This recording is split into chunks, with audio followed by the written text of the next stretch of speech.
Salut tout le monde et bienvenue sur ma chaîne YouTube. Je tenais à m'excuser pour mon absence ces derniers temps. J'ai déménagé dans un nouveau pays et entre les études et le travail, je n'ai pas eu le temps de créer du contenu. Mais maintenant, je suis de retour et je suis heureux de pouvoir à nouveau partager avec vous.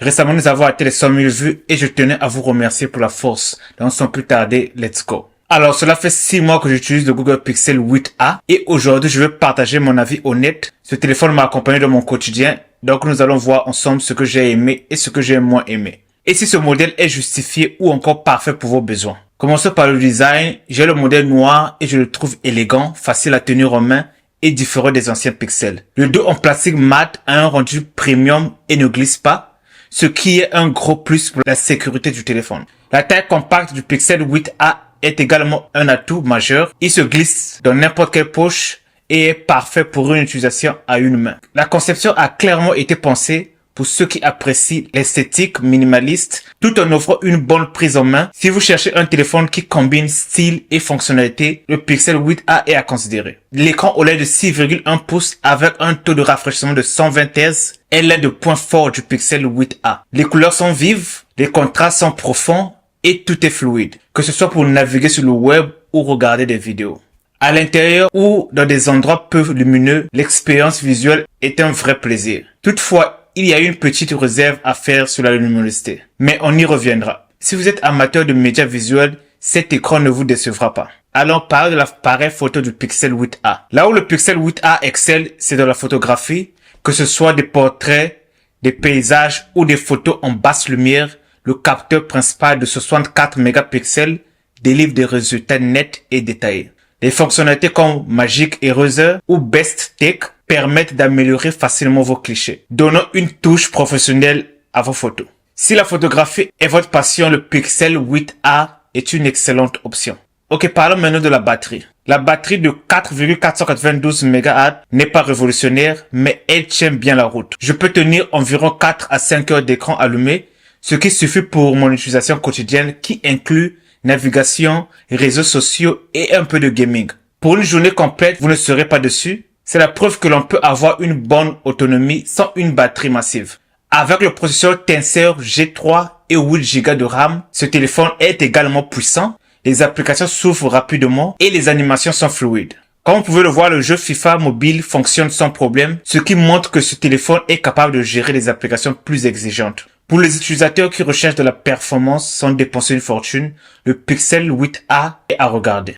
Parlons de l'accès rapide à l'appareil photo. Un détail que j'adore, c'est la possibilité d'ouvrir l'appareil photo en cliquant 2 fois sur le bouton de verrouillage. Au début, venant d'un iPhone, j'avais du mal, mais maintenant c'est ma fonctionnalité préférée. Donc, pas besoin de déverrouiller le téléphone. Sortez-le de votre poche, double-cliquez et prenez votre photo en un instant. C'est super pratique pour capturer des moments spontanés. Si la rapidité d'accès à l'appareil photo est cruciale pour vous, le Pixel 8a vous ravira. Maintenant que nous avons exploré les aspects positifs du Google Pixel 8a, il est important de mentionner aussi ses faiblesses ou les aspects négatifs. Comme nous le savons tous, aucun téléphone n'est parfait et le Pixel 8a a également ses points à améliorer. Voyons voir les points négatifs. Un problème que j'ai remarqué, c'est la luminosité, surtout en plein jour. Quand je regarde des vidéos ou des films à l'extérieur, même en augmentant la luminosité au maximum, ce n'est pas toujours suffisant. À l'intérieur, pas de souci, mais au soleil, c'est gênant. C'est un aspect à considérer si vous utilisez souvent votre téléphone à l'extérieur. Si les photos sont excellentes, la qualité vidéo est aussi décevante. La plage dynamique et la précision des couleurs laissent à désirer. Même si le téléphone prend en charge la 4K, le rendu est en dessus de la concurrence. Pour les utilisateurs occasionnels, ça passe, mais si vous cherchez à filmer en haute qualité, ce n'est pas l'idéal. Un autre problème que je n'ai pas vu mentionné ailleurs, c'est la qualité des appels vidéo sur les applications comme Instagram ou WhatsApp. Pour moi, l'image alterne entre net et flou. Je dois sans cesse éteindre et rallumer la caméra pour régler le problème.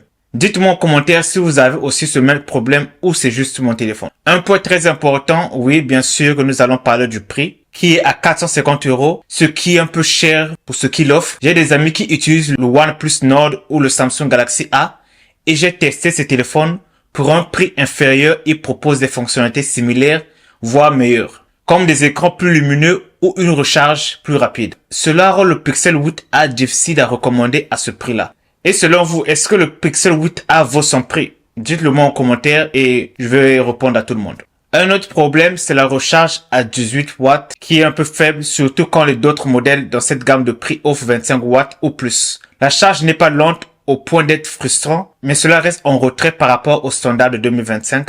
Alors pour clôturer ou en résumé, le Google Pixel 8a est un téléphone solide avec un design premium, une excellente qualité photo et des performances fluides. Je l'aime bien jusqu'ici, il répond parfaitement à mes besoins de simple utilisateur bien sûr. Cependant son prix, les problèmes de luminosité et la qualité de vidéo décevante peuvent vous faire réfléchir.